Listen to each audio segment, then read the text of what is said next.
за это время, находясь во дворце, у меня всегда возникала такая идея, почему бы не создать такой уютный уголочек у себя во дворе. Все эти архитектурные элементы, камень, дерево, настолько они грели душу, это наша история, да? Началось все с проекта, который я практически спроектировала, естественно, консультировалась с мужем, он у меня строитель.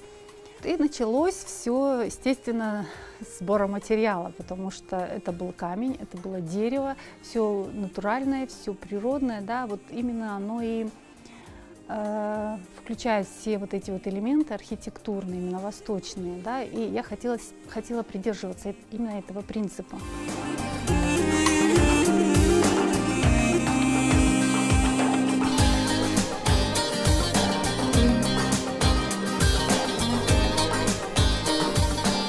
Дети, дочка, сын, в общем, мы все активно работали, все были заражены этой идеей.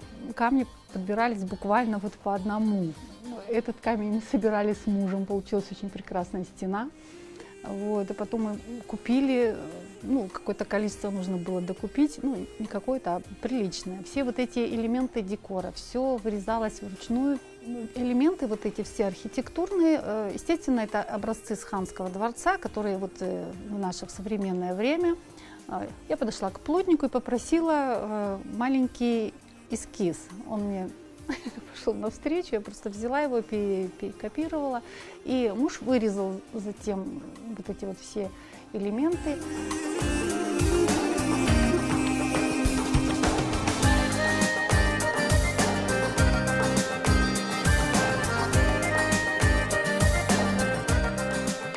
С надписями я советовалась с нашим Сабриоджа, это молла нашей мечети Бахчисарайской. Он мне написал имена, и вот на этой плите запечатлены имена тех людей, которые участвовали при строительстве. И даже мой сын, который мне тоже активно помогал, ему 12 лет. Вот, дата по хиджре. Я думаю, это тоже какой-то маленький такой исторический фрагмент, который должен присутствовать в сооружении, потому что, возможно, лет через сколько-то, 50-100, это уже тоже будет архитектурным памятником, возможно.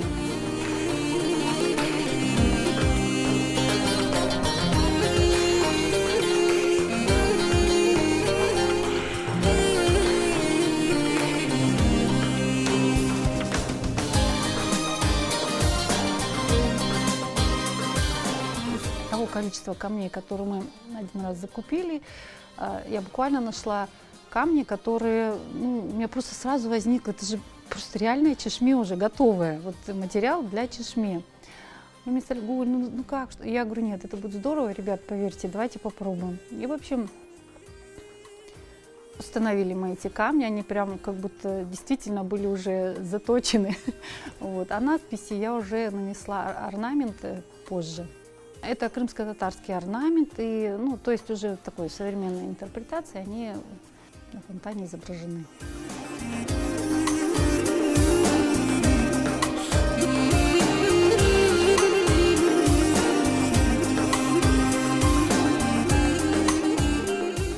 В наше тяжелое время очень важно заняться чем-то, что отвлекает. А творчество, оно реально отвлекает и исцеляет душу. Все-таки каждый, кто построит хотя бы маленькое какое-то сооружение в восточном стиле, это вот не даст умереть нашей архитектуре, которая не даст порваться той тонкой нити, да, которая соединяет прошлое и будущее. Это очень важно.